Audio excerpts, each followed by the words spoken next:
Hello friends, कैसे हैं आप लोग। आई होप आप सब लोग अच्छे होंगे और अच्छे से पढ़ाई कर रहे होंगे। स्वागत है बच्चों मेरे YouTube channel organic chemistry by Aman Thakur. तो आज का जो हमारा टॉपिक है, आज बच्चों हमारा टॉपिक बहुत ही इंपॉर्टेंट टॉपिक है। आज हम पढ़ेंगे अल्काइल और अराइल हैलाइड के नीट के प्रीवियस ईयर के क्वेश्चन। और जो बच्चे नीट की तैयारी कर रहे हैं, जो नीट की तैयारी कर रहे हैं, उनके लिए बहुत ही वैल्यूएबल लेक्चर है बच्चों ये। इस पूरे लेक्चर में हम जितने भी 2010 से लेकर आज तक नीट के इस चैप्टर से जितने भी क्वेश्चन आए हैं, उन क्वेश्चन को सॉल्व करेंगे। उन क्वेश्चन को सॉल्व करने के साथ साथ उनके पीछे के जो कंसेप्ट हैं, उन कंसेप्ट को समझेंगे, ताकि उस कंसेप्ट से रिलेटेड कोई भी क्वेश्चन, उस पूरे चैप्टर से उस कंसेप्ट से रिलेटेड कोई भी क्वेश्चन अगर आपके पास आता है तो उसको आप इजीली सॉल्व कर पाए। ठीक है बच्चों, चलिए शुरू करते हैं आज अपने पहले क्वेश्चन से। पहला क्वेश्चन मेरे पास क्या कह रहा है, पहला क्वेश्चन मेरे पास कह रहा है chlorobenzene can be synthesised by which of the following reactions. मेरे पास चार ऑप्शन दे रखे हैं और मेरे से पूछा हुआ है कि क्लोरोबेंजीन को हम कैसे सिंथेसाइज कर सकते हैं, क्लोरोबेंजीन की सिंथेसिस किस तरह से होगी। ठीक है, अब जब भी इस तरह का क्वेश्चन आता है बच्चों, जब भी इस तरह का क्वेश्चन आता है तो पहली चीज हमें क्या करनी है, पहली चीज हमें ये करनी है कि हमें डरना नहीं है। इस टाइप के किसी क्वेश्चन को देख के हमें डरना नहीं है, हमें अपने कंसेप्ट पे भरोसा होना चाहिए और थोड़ा सा आप कंसेप्ट को रिवाइज करेंगे, कंसेप्ट पे जोर डालेंगे तो आपको आंसर इजीली आपको समझ आएगा कि हाँ मैं इस क्वेश्चन को सॉल्व कर सकता हूं। तो जब मैं क्लोरोबेंजीन की बात कर रहा हूं, अब मैं क्लोरोबेंजीन की सिंथेसिस की बात कर रहा हूं, तो मुझे कहां जाना है, मुझे कहां जाना है, मुझे जाना है अराइल हैलाइड की प्रिपरेशन पे, अराइल हैलाइड की प्रिपरेशन पे। और जब मैं अराइल हैलाइड की प्रिपरेशन पे दिमाग पे जोर डालूंगा तो मुझे पता है कि दो ही इंपॉर्टेंट अराइल हैलाइड की प्रिपरेशन होती हैं, दो ही इंपॉर्टेंट अराइल हैलाइड की प्रिपरेशन होती है। एक होती है मेरे पास इलेक्ट्रोफिलिक सब्स्टिट्यूशन, एक होती है मेरे पास इलेक्ट्रोफिलिक सब्स्टिट्यूशन किसकी, बेंजीन रिंग की इलेक्ट्रोफिलिक सब्स्टिट्यूशन रिएक्शन। और दूसरी मेरे पास आता है नेम रिएक्शन, दूसरा मेरे पास आता है नेम रिएक्शन। नेम रिएक्शन कौन सा है, सैंडमेयर्स रिएक्शन, सैंडमेयर्स रिएक्शन। अब जब मुझे अराइल हैलाइड की प्रिपरेशन करनी है, क्लोरोबेंजीन अराइल हैलाइड है और मुझे पता है कि मैंने दो, जब अल्काइल हैलाइड और अराइल हैलाइड का चैप्टर पढ़ा हुआ है तो दो इंपॉर्टेंट प्रिपरेशन पढ़ी हुई है, एक इलेक्ट्रोफिलिक सब्स्टिट्यूशन रिएक्शन बेंजीन के अंदर और दूसरा सैंडमेयर्स रिएक्शन। ठीक है, तो जब मैं देखूंगा अगर मैं पहले इलेक्ट्रोफिलिक सब्स्टिट्यूशन रिएक्शन की बात करूं, इलेक्ट्रोफिलिक सब्स्टिट्यूशन रिएक्शन की बात करूं तो उसमें क्या होता है, उसमें रिएक्शन क्या होता है, मेरे पास बेंजीन रिंग है, मेरे पास बेंजीन रिंग है, Cl2 और AlCl3 की प्रेजेंस में रिएक्ट करके मुझे मिलती है क्लोरोबेंजीन, मुझे मिलती है क्लोरोबेंजीन। ये मेरी पहली प्रिपरेशन है अराइल हैलाइड की। अराइल हैलाइड की सबसे इंपॉर्टेंट और पहली प्रिपरेशन है Cl2 की प्रेजेंस में reaction AlCl3 as a catalyst और मुझे मिलती है क्लोरोबेंजीन। और जब मैं ये आंसर में ढूंढूंगा तो मुझे आंसर यहाँ पे मिल गया, मुझे आंसर यहाँ पे मिल गया, बेंजीन, क्लोरीन और AlCl3। ठीक है, अब थोड़ा सा इस रिएक्शन के बारे में बात कर लेते हैं कि AlCl3 क्यों यूज करते हैं हम। AlCl3 मेरे पास होता है लुईस एसिड, AlCl3 मेरे पास होता है लुईस एसिड। AlCl3 का काम क्या है बच्चों, AlCl3 का काम है, AlCl3 जब Cl2 के साथ रिएक्ट करता है तो मुझे मिलता है AlCl4 negative plus Cl positive. ये Cl पॉजिटिव मेरे पास एज ए इलेक्ट्रोफाइल एक्ट करता है, ये Cl positive as a electrophile act करता है बेंजीन रिंग के ऊपर और मुझे क्लोरोबेंजीन मिलती है। इलेक्ट्रोफिलिक सब्स्टिट्यूशन के लिए ये Cl पॉजिटिव रिस्पॉन्सिबल है रिएक्शन देने के लिए। ठीक है, तो ये थी मेरे पास ElCl3 की रोल जो था लुईस एसिड एज इस रिएक्शन के अंदर। ठीक है, तो ये मेरा पहला क्वेश्चन था। ठीक है, अब इसमें थोड़ा सा सैंडमेयर्स की बात करूं, अगर सैंडमेयर्स रिएक्शन में क्या होता है, अब हमें सैंडमेयर्स रिएक्शन भी थोड़ा सा पता होना चाहिए। जब हम प्रिपरेशन कर ही रहे हैं, हमें पता दो ही प्रिपरेशन है अराइल हैलाइड की।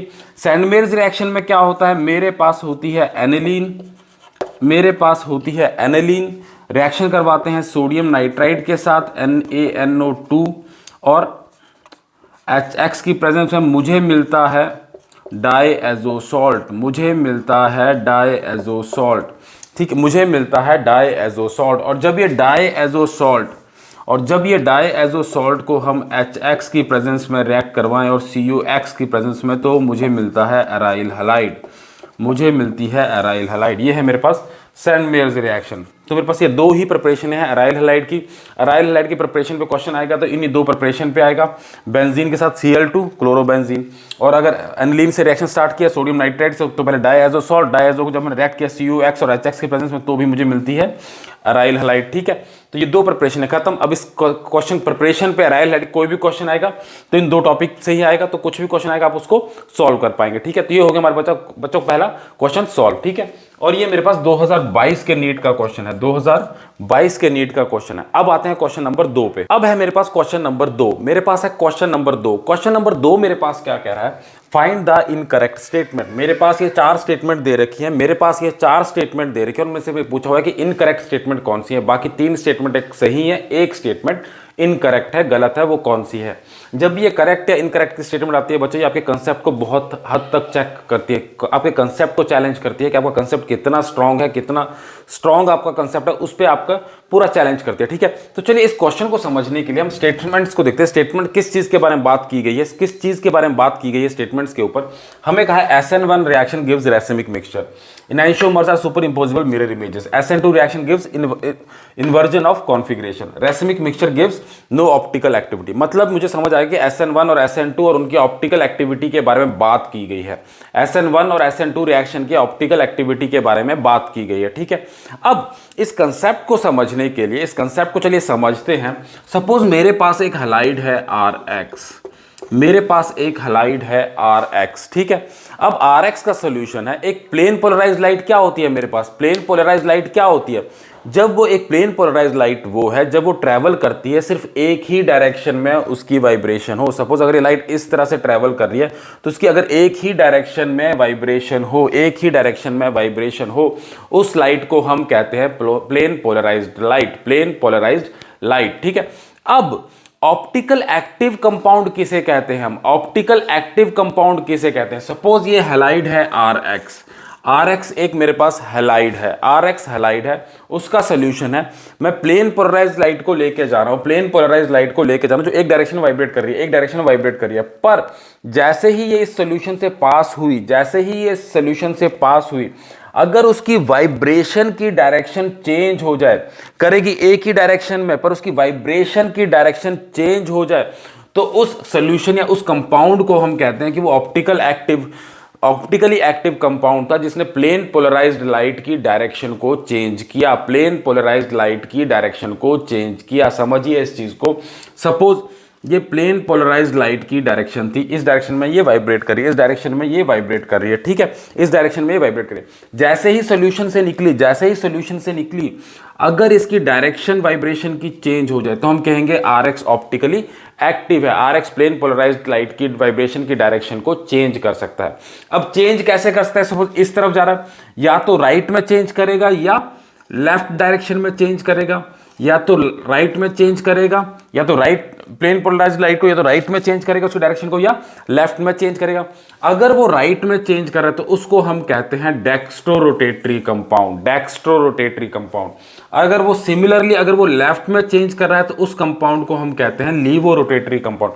उस कंपाउंड को हम कहते हैं डेक्स्ट्रो या लीवो, डिपेंड करता है प्लेन पोलराइज्ड लाइट की डायरेक्शन वो किस डायरेक्शन में चेंज कर रहा है, राइट वाले को डेक्स्ट्रो, लेफ्ट वाले को लीवो रोटेटरी। ठीक है, अब यहां तक बात क्लियर होगी। ठीक है, अब SN1 में हमें पता है बच्चों SN1 के रिएक्शन में क्या होता है, SN1 के रिएक्शन में क्या होता है। पहला स्टेप क्या है मेरे पास, RX है, RX से टूट के क्या बनेगा, RX से टूट के बनेगा R पॉजिटिव, RX से टूट के बनेगा R पॉजिटिव। R पॉजिटिव मेरे पास कार्बोकटायन है, R पॉजिटिव मेरे पास कार्बोकटायन है। ठीक है, अब इस R पॉजिटिव पे जब न्यूक्लियोफाइल अटैक करता है, जब इस R positive pay nucleophile attack करता है, जब इस पे न्यूक्लियोफाइल अटैक करता है, यहाँ पे ये फ्री है, R positive pay nucleophile back side से भी अटैक करने के लिए फ्री है, फ्रंट साइड से भी अटैक करने के लिए फ्री है, क्योंकि X निकल के बाहर जा चुका है, X निकल के बाहर जा चुका है।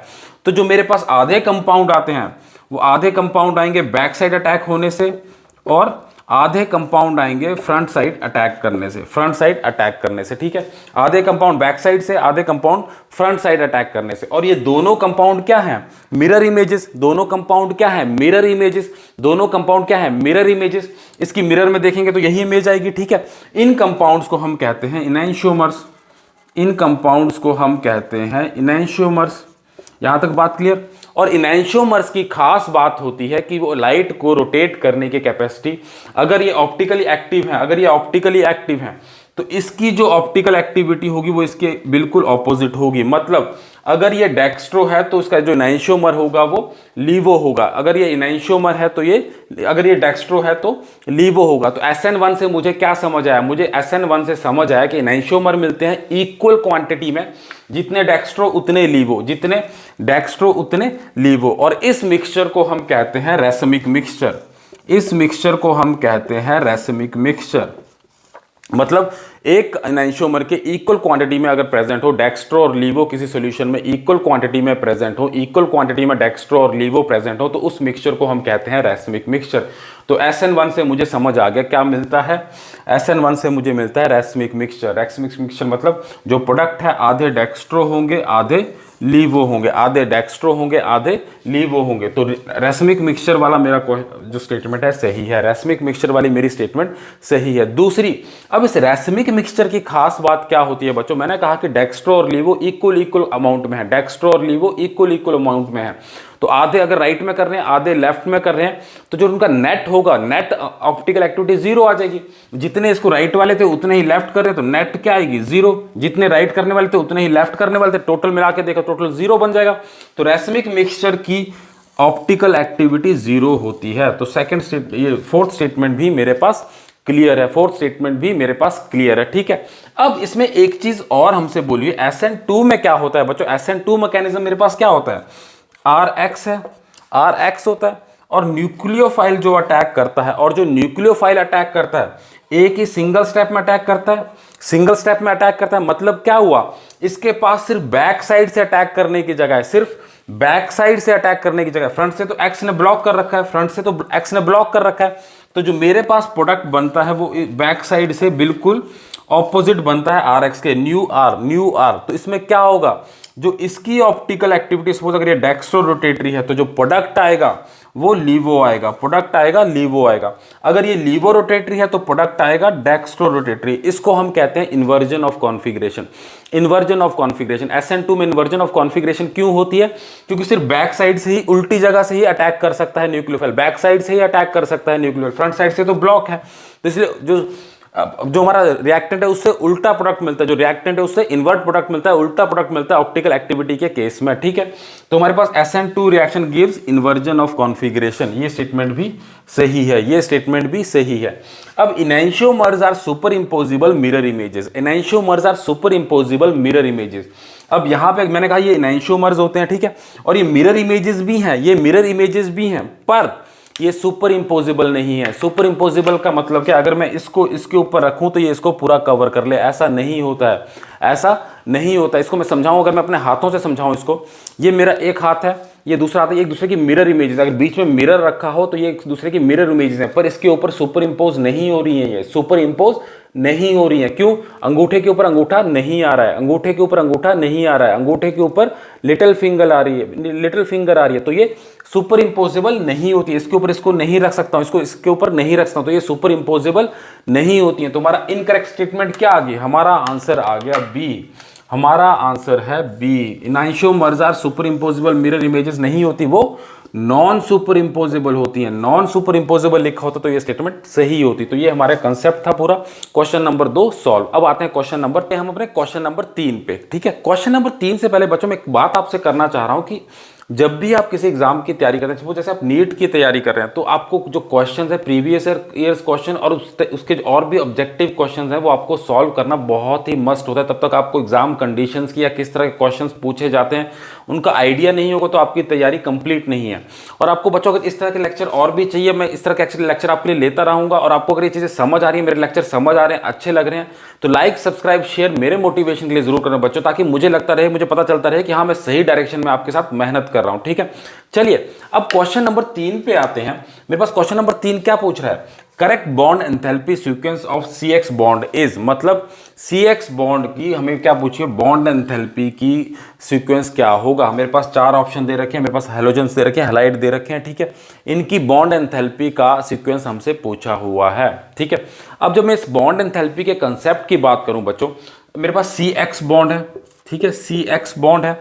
बॉन्ड एंथैल्पी से मेरा मतलब क्या होता है, पहले हम पता होना चाहिए कि बॉन्ड एंथैल्पी हम क्या किसे कहते हैं। बॉन्ड एंथैल्पी से मेरा मतलब क्या होता है, बॉन्ड एंथैल्पी से मेरा मतलब बच्चों ये होता है कि किसी बॉन्ड को तोड़ने के लिए किसी बॉन्ड को तोड़ने के लिए जो एनर्जी चाहिए उस एनर्जी को हम कहते हैं बॉन्ड एंथैल्पी। उस एनर्जी को हम कहते हैं बॉन्ड एंथैल्पी। किसी बॉन्ड को अगर तोड़ना है, ब्रेक करना है, उस ब्रेक करने के लिए कितनी एनर्जी उसको देनी पड़ेगी, कितनी एनर्जी देनी पड़ेगी, उस एनर्जी को हम कहते हैं बॉन्ड एंथैल्पी। ठीक है, अब यहां से सिंपल सी बात है, जितना बॉन्ड स्ट्रांग होगा, जितना स्ट्रांग बॉन्ड होगा उतनी बॉन्ड एंथैल्पी ज्यादा होगी, उतनी बॉन्ड एंथैल्पी ज्यादा होगी। जितना स्ट्रांग बॉन्ड उतनी बॉन्ड एंथैल्पी ज्यादा, जितना बॉन्ड स्ट्रांग होगा उतनी उसको एनर्जी ज्यादा देनी पड़ेगी उसको तोड़ने के लिए। ठीक है, अब यहां पे मेरे पास CX के केस में मेरे पास किसकी एनर्जी पूछी हुई है? फ्लोरीन, क्लोरीन, ब्रोमीन और आयोडीन। फ्लोरीन, क्लोरीन, ब्रोमीन और आयोडीन। ठीक है, अब मुझे एक चीज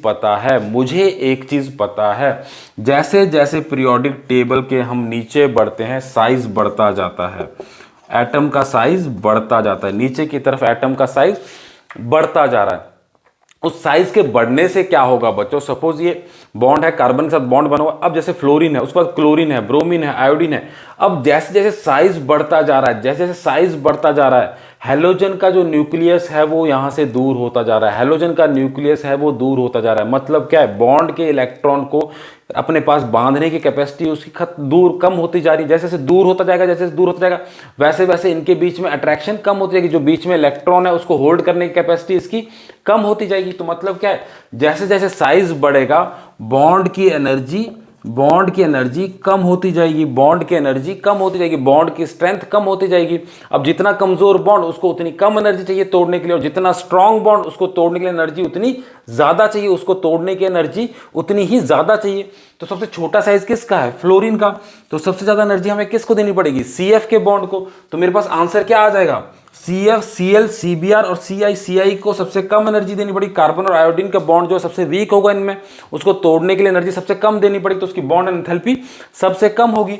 तो मेरे पास आंसर आ गया C। ठीक है, अब इस क्वेश्चन को थोड़ा सा घुमा के और भी पूछा जा सकता है, इसको हमसे बॉन्ड एंथैल्पी की जगह अगर हमसे बॉन्ड लेंथ पूछ लिया, तो हमारा आंसर क्या होगा? अगर बॉन्ड एंथैल्पी की जगह हमसे बॉन्ड लेंथ पूछ लिया, तो हमें पता है फ्लोरीन, क्लोरीन, ब्रोमीन, आयोडीन नीचे की तरफ साइज बढ़ रहा है, साइज बढ़ेगा तो बॉन्ड लेंथ बढ़ती जाएगी, साइज बढ़ेगा तो बॉन्ड लेंथ बढ़ती जाएगी। तो सबसे कम बॉन्ड लेंथ किसकी होगी? CF की सबसे कम, उसके बाद CCl, वही ऑर्डर चलेगा, CBr और कार्बन आयोडीन की बॉन्ड लेंथ सबसे ज्यादा। तो उसमें ऑर्डर आएगा मेरे पास ये क्वेश्चन। अगर बॉन्ड लेंथ का है तो सबसे ज्यादा बॉन्ड लेंथ होगी CI की, बॉन्ड एंथैल्पी या बॉन्ड एनर्जी सबसे कम होगी CI की। तो ये मेरे पास हो गया क्वेश्चन नंबर 3। क्वेश्चन नंबर 3 2021 के नीट का है, 2021 के नीट का है। ठीक है, अब आते हैं क्वेश्चन नंबर, मेरे पास आ गया क्वेश्चन नंबर 4। क्वेश्चन नंबर 4 भी मेरे पास 2021 के नीट का है, 2021 के नीट का है मेरे पास। क्वेश्चन नंबर 4 क्या, बहुत ही इंटरेस्टिंग क्वेश्चन है।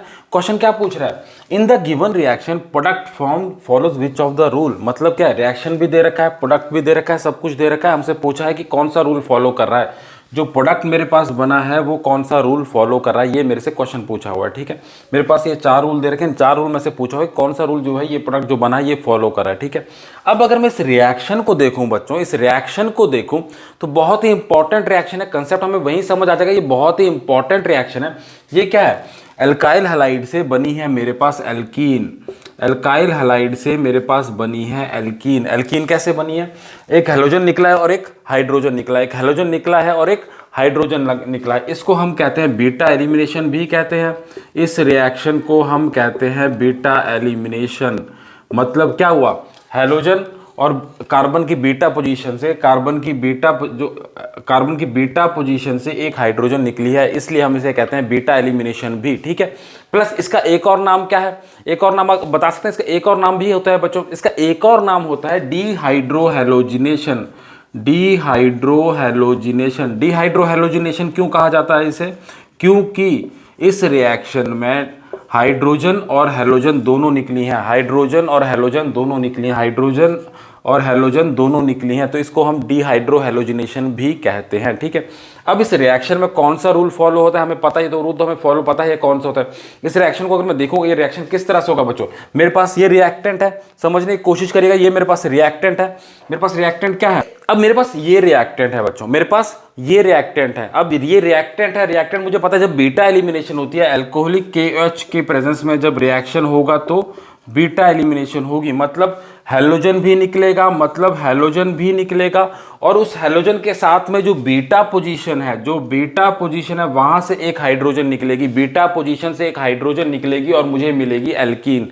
ठीक है, अब बीटा पोजीशन यहां पे भी है, बीटा पोजीशन यहां पे भी है, यहां से भी हाइड्रोजन निकल सकती है, यहां से भी हाइड्रोजन निकल सकती है, दोनों ही पॉसिबिलिटीज है, दोनों ही पॉसिबिलिटीज हैं। अगर दोनों पॉसिबिलिटीज हैं तो मेरे पास क्या प्रोडक्ट हो सकते हैं, अगर सपोज यहां से हाइड्रोजन निकलती है तो क्या बनेगा मेरे पास आई ये एल्कीन, यहां से हाइड्रोजन निकलने से मेरे पास आई ये एल्कीन जो सेम है ये वाली, जो सेम है ये वाली एल्कीन। ठीक है, और अगर यहां से हाइड्रोजन निकलती है, अगर ये वाली बीटा पोजीशन की हाइड्रोजन निकलती है तो प्रोडक्ट क्या बनेगा, पास आएगी ये एल्कीन, तो मेरे पास आएगी ये एल्कीन, दोनों ही एल्कीन है, दोनों ही एल्कीन है, पर ये वाली एल्कीन हमारे पास मेजर प्रोडक्ट में आई है, तो हमसे पूछा है कौन सा रूल लगता है, तो हमें पता है बच्चों, यहाँ पे हमें पता है, हमने पढ़ा हुआ है, एल्कीन की प्रिपरेशन में भी पढ़ा है और अल्काइल हैलाइड जब हमने उनकी केमिकल प्रॉपर्टीज पढ़ी उनमें भी पढ़ा है कि सेटजेफ रूल के अकॉर्डिंग प्रोडक्ट बनता है। अब सेटजेफ रूल के अकॉर्डिंग प्रोडक्ट बनता है, अब सेटजेफ रूल क्या कहता है, सेटजेफ रूल ये कहता है जब कोई एल्कीन बनती है, जब कोई एल्कीन एक से ज्यादा बनने की पॉसिबिलिटी रखती हो, यहाँ पे एक दो एल्कीन बनने की पॉसिबिलिटी थी, तो कौन सी एल्कीन जो है मेजर होगी, कौन सी एल्कीन माइनर प्रोडक्ट होगी, वो किस चीज पे डिपेंड करता है, वो इस चीज पे डिपेंड करता है जो डबल बॉन्ड के कार्बन हैं, जो डबल बॉन्ड के कार्बन हैं, डबल बॉन्ड के कार्बन दोनों के पास हैं, इन डबल बॉन्ड के कार्बन पे किसके पास ज्यादा अल्काइल ग्रुप्स हैं, किसके पास ज्यादा अल्काइल ग्रुप है, मतलब इस कार्बन की अगर बात करूं एक हाइड्रोजन लगी है और एक अल्काइल ग्रुप, इस कार्बन के पास भी एक हाइड्रोजन लगी है और एक अल्काइल ग्रुप, टोटल कितने हो गए, दो अल्काइल ग्रुप, टोटल कितने हो गए, दो अल्काइल ग्रुप। पर इसकी अगर बात करूं तो सिर्फ यहीं पे अल्काइल ग्रुप है, सिर्फ एक ही अल्काइल ग्रुप है, यहाँ पे दोनों हाइड्रोजन लगे, इस कार्बन पे दोनों हाइड्रोजन लगी हैं, तो ज्यादा अल्काइल ग्रुप किसके पास है, इसके पास, तो मेजर प्रोडक्ट कौन सा हुआ, ये वाला, तो ये हमारा किसके अकॉर्डिंग है, सेटजेफ रूल के, तुम्हारा आंसर क्या आ गया, सी। तो ये हो गया हमारे क्वेश्चन नंबर 4। अब आते हैं 5वें क्वेश्चन, अब आगे हम अपने क्वेश्चन नंबर 5 पे, क्वेश्चन नंबर 5 पे हम पहुंच गए। क्वेश्चन नंबर 5 हमसे क्या पूछ रहा है, ये 2016 के नीट का है, 2016 के नीट का, ये हमसे क्या पूछ रहा है, in the given reaction which solvent will give fastest reaction, in the given reaction, हमारे पास रिएक्शन भी दे रखा है, प्रोडक्ट भी दे रखा है, और कौन सा सॉल्वेंट हम यूज करेंगे जिससे रिएक्शन सबसे फास्ट जाएगा, जिससे रिएक्शन सबसे फास्ट जाएगा, तो ये हमें बताना है। ठीक है, यहाँ हमें एक चीज तो सिंपल है, अब जब इस रिएक्शन को हम देख रहे हैं बच्चों, एक नया कंसेप्ट है, अच्छा कंसेप्ट है, आपको समझना चाहिए, इसको समझिएगा। एक यहाँ जब हम इस रिएक्शन को देख रहे हैं, हमें ये तो पता है कि न्यूक्लियोफिलिक सब्स्टिट्यूशन हो रही है, CN मेरे पास एज ए न्यूक्लियोफाइल अटैक करके CH3 पर अटैक कर रहा है, CH3CN मेरे पास बन रहा है, Br को सब्स्टिट्यूट करके CH3CN बन रहा है, मिथाइल ब्रोमाइड से बना मिथाइल साइनाइड, मतलब साइनाइड ने सब्स्टिट्यूट किया ब्रोमाइड का, न्यूक्लियोफिलिक सब्स्टिट्यूशन रिएक्शन है। ठीक है, ये बात तो क्लियर है, न्यूक्लियोफिलिक सब्स्टिट्यूशन रिएक्शन है, ये बात तो क्लियर है। ठीक है, अब जब न्यूक्लियोफिलिक सब्स्टिट्यूशन, और मुझे पता है अल्काइल हैलाइड का सबसे इंपॉर्टेंट केमिकल रिएक्शन है न्यूक्लियोफिलिक सब्स्टिट्यूशन रिएक्शन। ठीक है, अब एक चीज आपको हमेशा ध्यान रखनी है कि जब भी न्यूक्लियोफिलिक सब्स्टिट्यूशन रिएक्शन होगा, चाहे SN1 मैकेनिज्म हो, चाहे SN2 मैकेनिज्म हो, चाहे SN1 मैकेनिज्म हो, चाहे SN2 मैकेनिज्म हो, हमें पोलर सॉल्वेंट ही यूज चाहिए होता है, पोलर सॉल्वेंट ही हम यूज करते हैं, पोलर सॉल्वेंट ही हम यूज करते हैं, क्योंकि ये सारे के सारे पोलर हैं, सारे के सारे पोलर हैं, CH3Br भी पोलर कंपाउंड है, NaCN भी पोलर कंपाउंड है, तो उसको डिसॉल्व करने के लिए पोलर सॉल्वेंट ही चाहिए होता है। पोलर सॉल्वेंट से मेरा मतलब क्या है, ऐसा सॉल्वेंट जिसके पास डाइपोल मूवमेंट हो, ऐसा सॉल्वेंट जिसके पास डाइपोल मूवमेंट हो। डाइपोल मूवमेंट से मेरा मतलब क्या है कि उसमें ऐसे दो एटम हो जिनके बीच में इलेक्ट्रोनेगेटिविटी का डिफरेंस बहुत ज़्यादा हो, जैसे CX का बॉन्ड है, CX के बॉन्ड में इलेक्ट्रोनेगेटिविटी बहुत है, X हाईली इलेक्ट्रोनेगेटिव है, C कम है, तो पार्शियल नेगेटिव और पार्शियल पॉजिटिव चार्ज बनता है उन पे। ठीक है, तो ऐसे ही सॉल्वेंट हम उसमें यूज करते हैं जो उसको डिसॉल्व कर पाए, पोलर सॉल्वेंट ही हम यूज करते हैं, चाहे SN1 हो चाहे SN2 हो। ठीक है, अब ये पोलर सॉल्वेंट भी दो टाइप के होते हैं, एक होता है मेरे पास प्रोटिक पोलर सॉल्वेंट, प्रोटिक, और दूसरा होता है एप्रोटिक, दूसरा होता है एप्रोटिक।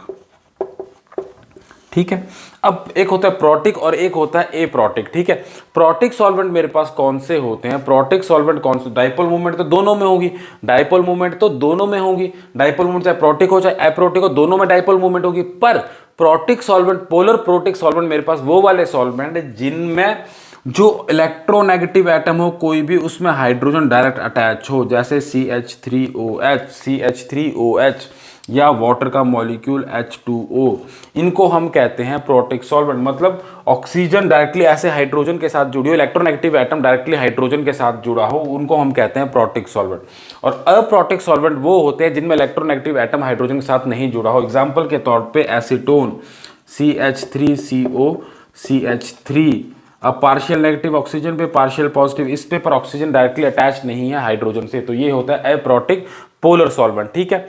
अब हमें हमेशा ध्यान रखना है कि जो SN1 मैकेनिज्म है उसको फास्ट करते हैं protic solvent, polar protic solvent, और SN2 मैकेनिज्म को हमेशा फास्ट करते हैं एप्रोटिक पोलर सॉल्वेंट, ठीक है।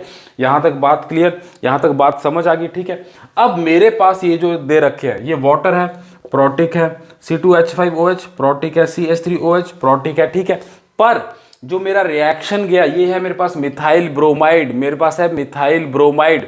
मिथाइल ब्रोमाइड मुझे पता है SN2 मैकेनिज्म से जाती है, SN2 मैकेनिज्म से जाती है, क्योंकि SN2 मैकेनिज्म का रिएक्टिविटी ऑर्डर क्या होता है, मिथाइल सबसे ज़्यादा, उसके बाद प्राइमरी, उसके बाद सेकेंडरी, और टर्शरी सबसे कम, लीस्ट रिएक्टिव होती है इन SN2 mechanism. Methyl readily SN2 mechanism के थ्रू प्रोसीड करती है, तो SN2 मैकेनिज्म करने के लिए मुझे चाहिए एप्रोटिक सॉल्वेंट। अब DMF मेरे पास क्या होता है, di methyl formamide, diethyl formamide मेरे पास होती है बच्चों COH, di methyl formamide CH3CH3। यहाँ पे कहीं पे भी इलेक्ट्रोनेगेटिव एटम के साथ डायरेक्टली हाइड्रोजन नहीं जुड़ा है, तो ये अप्रोटिक पोलर सॉल्वेंट है, एप्रोटिक पोलर सॉल्वेंट है जो रिएक्शन को फास्ट करेगा। तो मेरा आंसर आएगा B। अब एप्रोटिक सॉल्वेंट और एग्जांपल, एक DMF हो गया, एसीटोन हो गया, एक आता है DMSO। DMSO मेरे पास आता है sulphur double bond CH3, di methyl sulphoxide, di methyl sulphoxide, DMSO, ये भी एप्रोटिक सॉल्वेंट का एग्जाम्पल है, ठीक है। एक आता है मेरे पास THF, टेट्राहाइड्रोफ्यूरान, टेट्राहाइड्रोफ्यूरान, ये भी एप्रोटिक सॉल्वेंट का एग्जांपल है। तो DMF की जगह DMSO हो, एसीटोन हो, चाहे THF हो, तो वो भी रिएक्शन को SN2 को बढ़ा करेंगे, SN2 को रिएक्शन फास्ट करेंगे। और SN1 के एग्जांपल तो मेरे पास हैं CH3OH वाटर, या C2H5OH इथेनॉल, मिथेनॉल, वाटर, ये सारे प्रोटिक पोलर सॉल्वेंट हैं, ठीक है। वो SN1 को प्रेफर करते हैं। तो ये बच्चों मेरे पास क्वेश्चन हो गए 5 क्वेश्चन सॉल्व। अब आते हैं छठे क्वेश्चन। चलिए बच्चों, अब ये मेरे पास आ गया क्वेश्चन नंबर 6। क्वेश्चन नंबर 6 भी मेरे पास 2016 के नीट का क्वेश्चन है, 2016 के नीट में पूछा हुआ क्वेश्चन है। क्वेश्चन नंबर 6 मेरे पास क्या बोल रहा है, इन द गिवन रिएक्शंस, मेरे पास 3 रिएक्शंस दे रखे हैं, 1 2 3। ये कौन कौन से टाइप के रिएक्शन है, मेरे पास 4 ऑप्शन दे रखे हैं, ये कौन कौन से टाइप के रिएक्शंस हैं। इन रिएक्शंस को इजीली देखेंगे, कंसेप्ट देखेंगे तो आपको समझ आ जाएगा। हाँ बच्चों, ये कौन कौन से रिएक्शन, आप इजीली इनको देखेंगे तो आपको समझ आएगा। बारी बारी एक रिएक्शन को देखते हैं क्या है।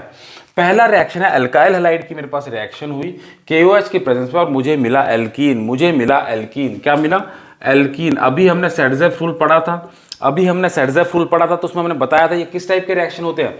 इस टाइप के रिएक्शन को हम कहते हैं बीटा एलिमिनेशन भी कहते हैं, ठीक है। हमें पता है बीटा एलिमिनेशन क्यों कह रहे हैं, एक हैलाइड की एलिमिनेशन होती है, एलोजन की एलिमिनेशन होती है, प्लस उसकी जो बीटा पोजीशन पे हाइड्रोजन है, वहां से एक हाइड्रोजन निकलता है और मेरे पास बनती है एल्कीन। तो इस रिएक्शन को हम बीटा एलिमिनेशन कहते हैं। इसका एक और नाम हमें पता है, एक और नाम हमारे पास क्या होता है, डिहाइड्रोहेलोजिनेशन भी इसे हम कहते हैं। डिहाइड्रोहेलोजिनेशन क्यों कहते हैं, हाइड्रोजन निकली है और हेलोजन निकली है, तो डिहाइड्रोहेलोजिनेशन भी इसका नाम है। इसमें एक खास बात है बच्चों, देखिए यहाँ पे भी KOH है, यहाँ पे भी KOH है, दोनों हैलाइड हैं, यहाँ पे एल्कीन बनी है, यहाँ पे अल्कोहल बना है। फर्क क्या होता है, एलिमिनेशन रिएक्शन में हमेशा स्ट्रॉन्ग न्यूक्लियोफाइल यूज किया जाता है। स्ट्रॉन्ग मतलब जो KOH यूज होगा वो अल्कोहलिक KOH यूज होगा, जो KH यूज होगा वो अल्कोहलिक KOH होगा, जो स्ट्रॉन्ग न्यूक्लियोफाइल होता है, स्ट्रॉन्ग न्यूक्लियोफाइल होता है as compare to aqueous KOH।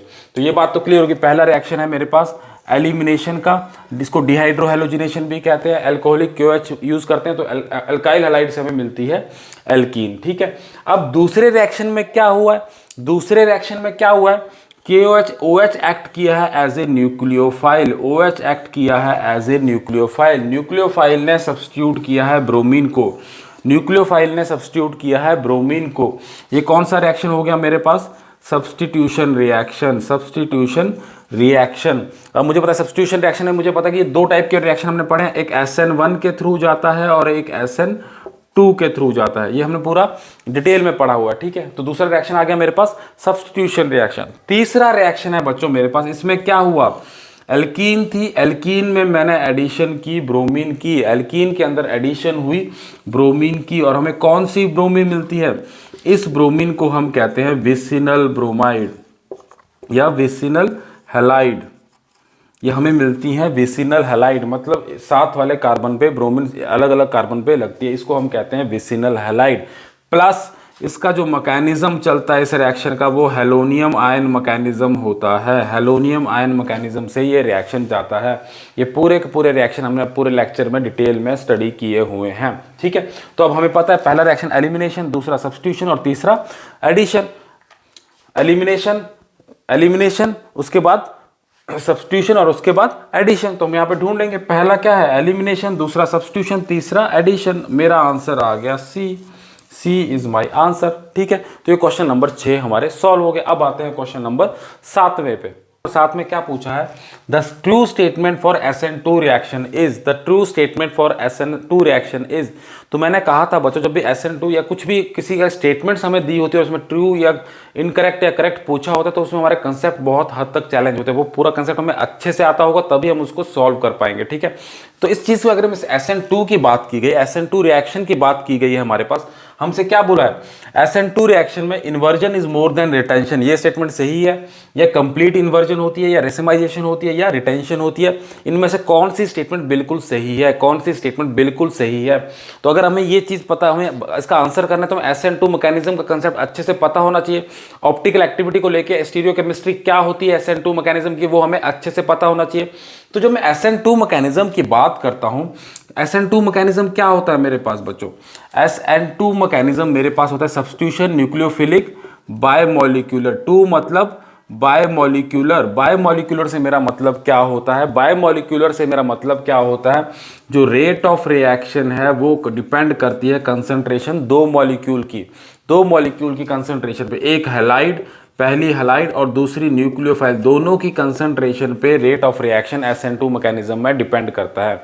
और ये रिएक्शन एक सिंगल स्टेप में चलता है, ये रिएक्शन एक सिंगल स्टेप में चलता है। सिंगल स्टेप से मतलब क्या होता है, न्यूक्लियोफाइल एक ही साथ अटैक करता है, एक्स एक साथ बाहर निकलता है, और मेरे पास प्रोडक्ट बनता है न्यू आर, मेरे एक्स नेगेटिव निकल के बाहर, अब इसमें खास बात क्या होती है, स्टीरियोकेमिस्ट्री के पॉइंट ऑफ व्यू से खास बात क्या होती है कि जो न्यूक्लियोफाइल अटैक करता है वो हमेशा बैक साइड अटैक देता है, मतलब पीछे से ही अटैक कर पाएगा, क्यों, आगे से एक्स आगे खड़ा है, एक्स अभी तक निकला नहीं है, जब अटैक करने जा रहा है तो एक्स अभी निकला नहीं है, अटैक और निकलना साथ साथ चल रहा है, तो सिर्फ इसके पास बैक साइड से अटैक करने की ही पॉसिबिलिटी है। तो इस बैक साइड से अटैक करने की पॉसिबिलिटी की वजह से क्या होता है, जो प्रोडक्ट मिलता है उसकी कॉन्फर्मेशन भी बिल्कुल इसकी ऑपोजिट होती है। ऑपोजिट मतलब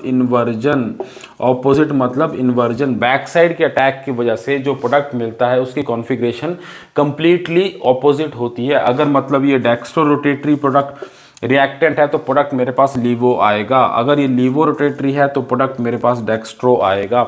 ये बात क्लियर। तो इसका मतलब क्या हुआ, SN2 मैकेनिज्म से मुझे कंप्लीट इन्वर्जन ऑफ रिएक्शन मिलता है, कंप्लीट इन्वर्जन ऑफ कॉन्फ़िगरेशन मिलती है, कंप्लीट इन्वर्जन ऑफ कॉन्फ़िगरेशन। तो मेरे पास इसका आंसर आएगा बी। जो करेक्ट स्टेटमेंट है वो ये है, कंप्लीट इन्वर्जन हमें मिलती है SN2 मैकेनिज्म में। पहला मेरा गलत, inversion is more than retention, क्योंकि कंप्लीट इन्वर्जन है। रेसिमाइजेशन मुझे पता है SN1 में मिलती है, SN1 में मुझे रेसिमाइजेशन मिलती है, और रिटेंशन भी मेरा गलत, तो ये मेरा आंसर आ गया बी। अभी हो गए बच्चों मेरे पास क्वेश्चन 7। अब आते हैं क्वेश्चन, मेरे पास आ गया है क्वेश्चन नंबर 8। ये भी 2014 के नीट का क्वेश्चन है, 2014 के नीट का क्वेश्चन है। इसमें मेरे से क्या पूछा हुआ है, क्वेश्चन मेरे से क्या पूछ रहा है, क्वेश्चन मेरे से पूछ रहा है विच of the following will give racemisation in SN1 reaction. 4 मेरे पास ऑप्शन दे रखे हैं, 4 मेरे पास कंपाउंड दे रखे हैं और उनसे पूछा इनमें से कौन कौन से हैं जो SN1 में रेसिमाइजेशन देंगे। अगर ये SN1 रिएक्शन में जाए, SN1 रिएक्शन को फॉलो करें, SN1 मैकेनिज्म को फॉलो करें न्यूक्लियोफिलिक सब्स्टिट्यूशन का, तो इनमें से कौन सा है जो रेसिमाइजेशन देगा, रेसिमाइजेशन देगा। अब जब हमने SN1, इसको समझिए बच्चों, इसको कंसेप्ट को अगर हम समझने की कोशिश करें, कंसेप्ट मेरे पास क्या बोलता है कि जब SN1 रिएक्शन चलता है, SN1 रिएक्शन चलता है, मेरे पास एक अल्काइल हैलाइड होती है, उससे पहले स्टेप में मेरे पास बनता है कार्बोकैटायन, मेरे पास बनता है carbocation.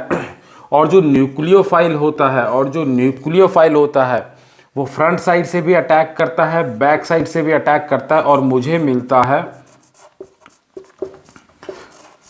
Racemic mixture. Racemic mixture मेरे पास क्या होता है, रेसमिक मिक्सचर मेरे पास क्या होता है, रेसमिक मिक्सचर मेरे पास equal amount of enantiomers, equal amount of enantiomers, मतलब अगर डेक्स्ट्रो के 10 मोल हैं तो लीवो के भी 10 मोल होंगे। इनैंशियोमर्स के इक्वल अमाउंट उस मिक्सचर में हो और उसकी ऑप्टिकल एक्टिविटी 0, उस मिक्सचर को हम कहते हैं रेसमिक मिक्सचर। ठीक है, अब हमें चाहिए कि रेसिमाइजेशन कौन कौन सा दे सकता है, इनमें से कौन कौन सा रेसिमाइजेशन दे सकता है।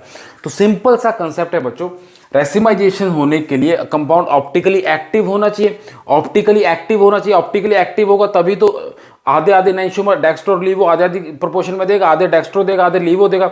अगर कंपाउंड ऑप्टिकली एक्टिव ही नहीं है, ऑप्टिकली एक्टिव ही नहीं है, तो रेसमिक मिक्सचर का सवाल ही नहीं पैदा होता है। रेसमिक मिक्सचर बनने के लिए उसको ऑप्टिकली एक्टिव होना तो जरूरी है। अब इसी क्वेश्चन को अगर हम देखें, अब ऑप्टिकल एक्टिविटी कहां से आती है, ऑप्टिकल एक्टिविटी की कंडीशन क्या होती है। ऑप्टिकल एक्टिविटी की सबसे इंपॉर्टेंट कंडीशन है बच्चों कायरलिटी, कायरल कार्बन होना चाहिए वहां पे, उस कंपाउंड के पास कायरल कार्बन होना चाहिए। कायरल कार्बन से मेरा मतलब क्या है, कायरल कार्बन से मेरा मतलब क्या है कि कार्बन के पास जो 4 बॉन्ड होते हैं, कार्बन के पास जो 4 बॉन्ड होते हैं वो चारों के चारों अलग ग्रुप हों, चारों के चारों ग्रुप जो हैं वो अलग अलग लगे हों। कार्बन की वैलेंसी 4, कार्बन 4 सिंगल बॉन्ड बना सकता है, तो चारों के चारों जो सिंगल बॉन्ड हैं वो अलग अलग ग्रुप से लगे हों। अब अगर मैं इन कंपाउंड को देखूं, ये मेरे पास कार्बन है, यहाँ पे CH3, यहाँ पे CH3, दोनों सेम, तो ये मेरे पास रेसमिक मिक्सचर या ऑप्टिकल एक्टिव नहीं है। दूसरे की बात करूं, यहाँ पे CH3, यहाँ पे H, यहाँ पे Cl C2H5, चारों के चारों डिफरेंट, इसकी पॉसिबिलिटी है। तीसरे की बात करूं, 2 लगी हैं हाइड्रोजन, 2 लगी हैं H ऊपर H नीचे, मतलब सेम, 2 हाइड्रोजन है, सेम, नहीं दे सकता। तीसरे में CH3 CH3 सेम, ये भी नहीं दे सकता। सिर्फ और सिर्फ सेकंड मेरे पास ऑप्टिकली एक्टिव है, सेकंड मेरे पास ऑप्टिकली एक्टिव है जो रेसमिक मिक्सचर देने की कैपेबिलिटी रखता है। अब मैं आंसर में देखूं, सिंगल सेकंड तो कहीं पे भी नहीं दे रखा है, तो मेरा आंसर है डी, नन ऑफ अबव, इनमें से कोई भी नहीं, सिर्फ सेकंड वाला है जिसके पास कैपेसिटी है रेसमिक मिक्सचर देने की। क्यों? क्योंकि वो ऑप्टिकली एक्टिव है, उसके पास कायरल कार्बन है, जो कार्बन है उसके चारों के चारों ग्रुप अलग अलग हैं, चारों के चारों ग्रुप अलग अलग हैं। ये पहली कंडीशन है किसी कंपाउंड को ऑप्टिकली एक्टिव बनने की। अब ये क्वेश्चन हो गए मेरे बच्चों 8। अब आते हैं 9वें क्वेश्चन बच्चों। अब आगे हम क्वेश्चन नंबर 9 पे। क्वेश्चन नंबर 9 जो है मेरा 2011 के नीट का है, 2011 के नीट का है। इसमें मेरे से क्या पूछा हुआ है, most reactive among the following for nucleophilic substitution reaction is. इनमें से 4 कंपाउंड मेरे पास दे रखे हैं, 4 कंपाउंड दे रखे हैं, इनमें सबसे ज्यादा न्यूक्लियोफिलिक सब्स्टिट्यूशन रिएक्शन कौन दे सकता है।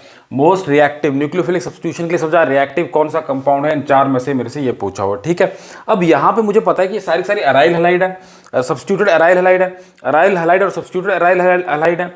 अब अराइल हैलाइड का चैप्टर जब हमने पढ़ा था, उसकी केमिकल प्रॉपर्टीज जब हमने पढ़ी थी, तो हमने कहा था कि न्यूक्लियोफिलिक सब्स्टिट्यूशन रिएक्शन वो इतना इजीली नहीं देती हैं, न्यूक्लियोफिलिक सब्स्टिट्यूशन रिएक्शन इतना इजीली नहीं देती हैं। उसके रीजन भी हमने देखे थे, क्यों? हाइड्रोजन का प्लस R इफेक्ट होता है, प्लस C और X का पार्शियल डबल बॉन्ड होता है, और C जो लगा होता है अराइल रिंग पे वो sp2 हाइब्रिडाइज्ड होता है।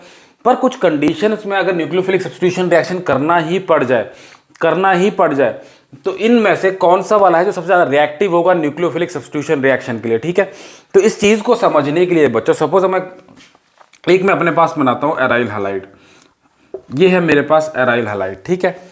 अब मुझे करवानी है न्यूक्लियोफिलिक सब्स्टिट्यूशन रिएक्शन, मतलब हैलोजन को रिमूव करना है यहाँ से और उसकी जगह लगाना है न्यूक्लियोफाइल, हैलोजन को सब्स्टिट्यूट करना है किसी न्यूक्लियोफाइल से, ठीक है।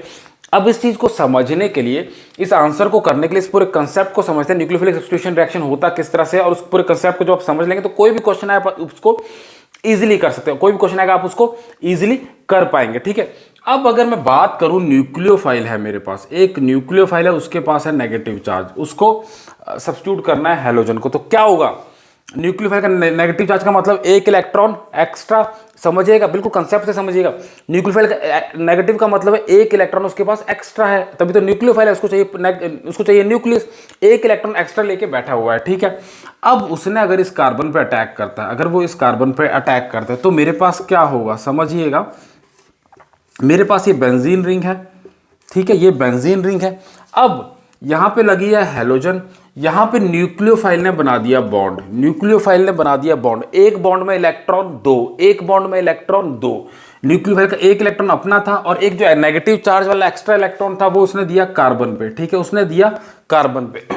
अब इस कार्बन पे जब इलेक्ट्रॉन आ गया, इस न्यूक्लियोफाइल से इलेक्ट्रॉन आ गया, तो इसके पास ये इलेक्ट्रॉन एक्स्ट्रा हो गया, ये वाला इलेक्ट्रॉन इसके पास एक्स्ट्रा हो गया, ये वाला इलेक्ट्रॉन इसके पास एक्स्ट्रा हो गया, इसने इलेक्ट्रॉन छोड़ा इस कार्बन पे, जब इस पे इलेक्ट्रॉन छूटा तो नेगेटिव चार्ज इस पे कार्बन पे आ गया, नेगेटिव चार्ज, एक इलेक्ट्रॉन इसका अपना है और एक नेगेटिव चार्ज वाला, एक इलेक्ट्रॉन अपना है, एक एक्स्ट्रा लिया, उसका आ गया नेगेटिव चार्ज, ठीक है। अब ये भी ज्यादा देर तक नेगेटिव चार्ज अपने पास होल्ड नहीं रख सकता, ज्यादा देर तक अपने पास नेगेटिव चार्ज को होल्ड करके नहीं रख सकता, तो ये क्या करेगा, नेगेटिव चार्ज छोड़ेगा इस कार्बन पे, नेगेटिव चार्ज छोड़ेगा इस कार्बन पे, समझिएगा।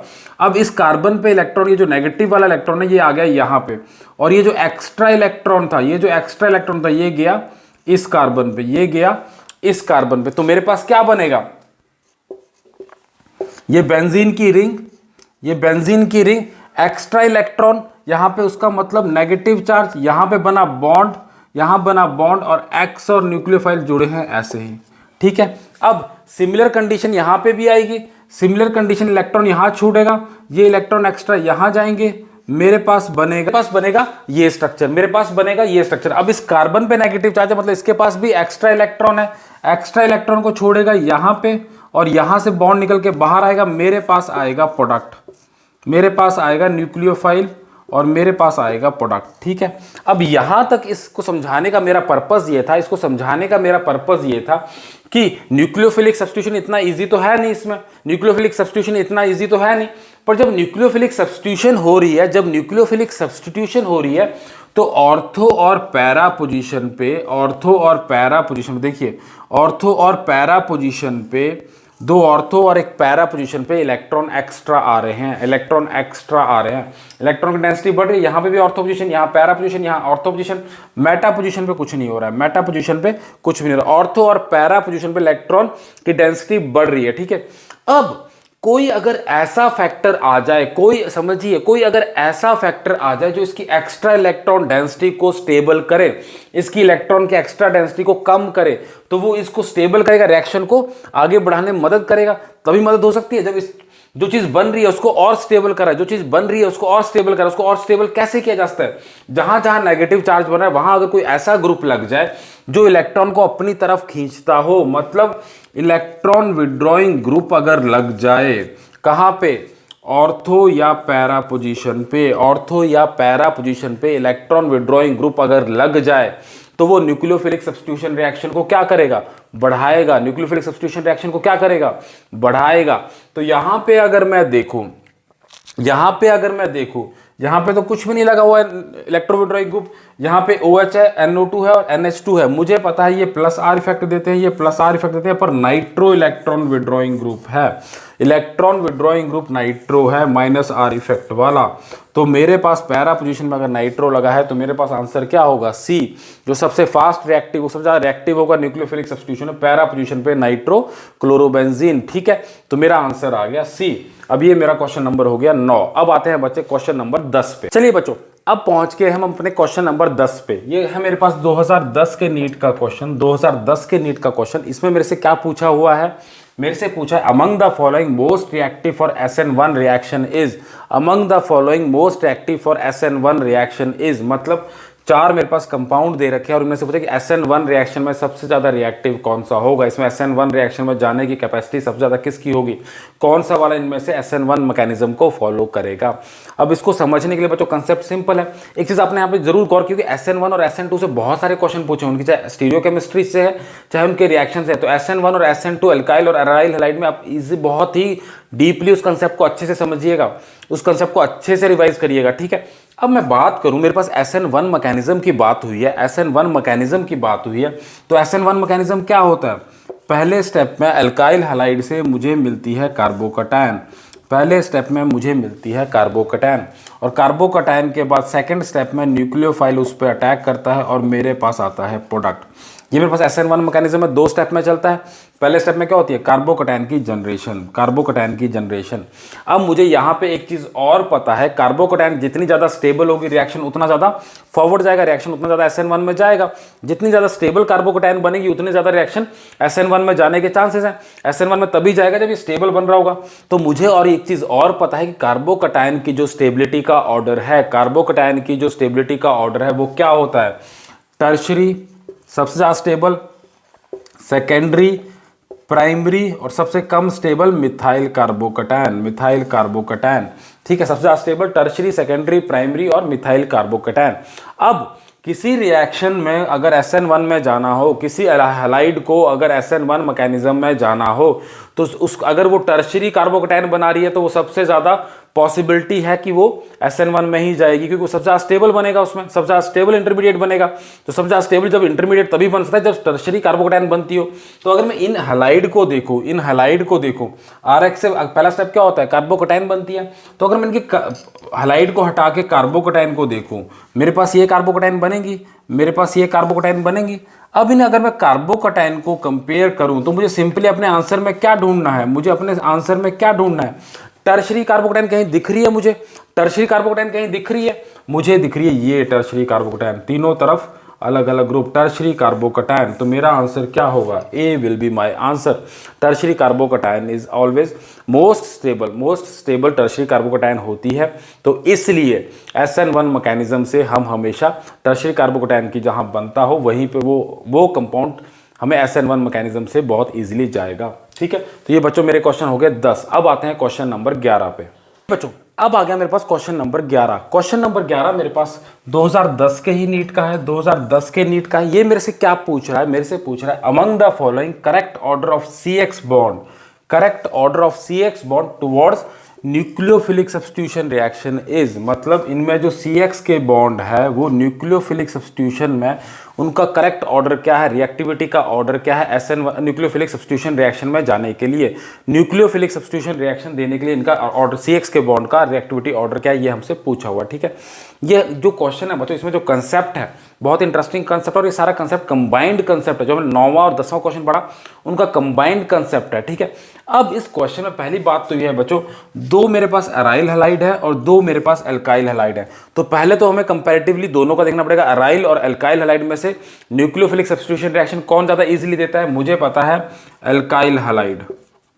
एल्काइल हैलाइड जो होते हैं वो nucleophilic substitution reaction more readily, और उनका तो सबसे इंपॉर्टेंट केमिकल रिएक्शन है nucleophilic substitution, as compare to aryl halide जो वो इतना इजीली न्यूक्लियोफिलिक सब्स्टिट्यूशन रिएक्शन क्यों नहीं देते हैं? क्यों? क्योंकि जो CX बॉन्ड होता है, CX जो बॉन्ड होता है, पहली बात अल्काइल हैलाइड के अंदर sp3 hybridisation, sp3 hybridisation, aryl halide के अंदर sp2 ज्यादा इलेक्ट्रोनेगेटिव होता है कार्बन, तो इलेक्ट्रॉन को अपनी तरफ और पुल करके रखता है। दूसरा CX के बीच में double bond character, CX bond में double bond character in the aryl halide, aryl halide में जो CX का बॉन्ड है उसमें पार्शियल डबल बॉन्ड करेक्टर आता है रेजोनेंस की वजह से, तो उसको तोड़ना इतना आसान नहीं होता है, उसको तोड़ना इतना आसान नहीं होता है as compare to single bond को तोड़ना ज़्यादा इजी है। तो न्यूक्लियोफिलिक सब्स्टिट्यूशन रिएक्शन जो अल्काइल हैलाइड ज़्यादा इजीली देते हैं। तो मुझे पता है कि इन दो में से तो ये दो तो ज़्यादा रिएक्टिव है, ये अल्काइल हैलाइड तो ज़्यादा रिएक्टिव है, अल्काइल हैलाइड तो ज़्यादा रिएक्टिव है, ठीक है। अब दूसरी बात, जब मैंने तभी 10वां क्वेश्चन सॉल्व किया तो क्या होगा, कार्बोकैटायन बन रही है, कार्बोकैटायन अगर बने तो क्या होगा, ये टर्शियरी कार्बोकैटायन है और ये सेकेंडरी कार्बोकैटायन है, ये टर्शियरी कार्बोकैटायन है और ये सेकेंडरी कार्बोकैटायन है। तो टर्शियरी ज़्यादा इजीली रिएक्शन देती है SN1 या सेकेंडरी देती है? टर्शियरी ज़्यादा इजीली न्यूक्लियोफिलिक सब्स्टिट्यूशन में जाएगी। तो मेरे पास सबसे ज़्यादा जो रिएक्टिव होगा, अब मुझे एल्काइल और अराइल में से पता था कि एल्काइल सबसे ज़्यादा देते हैं। अभी 2 एल्काइल में से ही मुझे पता है कि नंबर 3 जो है वो टर्शियरी कार्बोकैटायन है, नंबर 3 जो है वो टर्शियरी कार्बोकैटायन है, नंबर 3 जो है टर्शियरी कार्बोकैटायन है, नंबर 3 के बाद नंबर 4, नंबर 3 के बाद नंबर 4। अब कंपेयर कर लेते हैं इन 2 अराइल हैलाइड को, अब कंपेयर कर लेते हैं इन 2 अराइल हैलाइड को। 9वें क्वेश्चन में अभी हमने पढ़ा है, अभी हमने पढ़ा है कि ऑर्थो या पैरा पोजीशन पे अगर इलेक्ट्रॉन विड्रॉइंग ग्रुप हो तो वो न्यूक्लियोफिलिक सब्स्टिट्यूशन रिएक्शन को फास्ट करता है, न्यूक्लियोफिलिक सब्स्टिट्यूशन रिएक्शन को फास्ट करता है। अगर ऑर्थो या पैरा पोजीशन पे इलेक्ट्रॉन विड्रॉइंग ग्रुप है, ऑर्थो और पैरा पे भी है, यहाँ पे तो ऑर्थो और पैरा दोनों जगह पे है, तो 4th के बाद क्या आएगा? सेकंड, और उसके बाद फर्स्ट। मेरा आंसर आ जाएगा C। तो बच्चों यहाँ तक मेरे 12 क्वेश्चन थे जो 2010 से लेके आज तक नीट में अल्काइल और अराइल हैलाइड से पूछे गए थे। अब कुछ भी डाउट हो, अगर अभी आपको कोई डाउट है तो कमेंट करके ज़रूर पूछिएगा बच्चों, मैं पूरी कोशिश करूँगा उनको सॉल्व करने की। Thank you.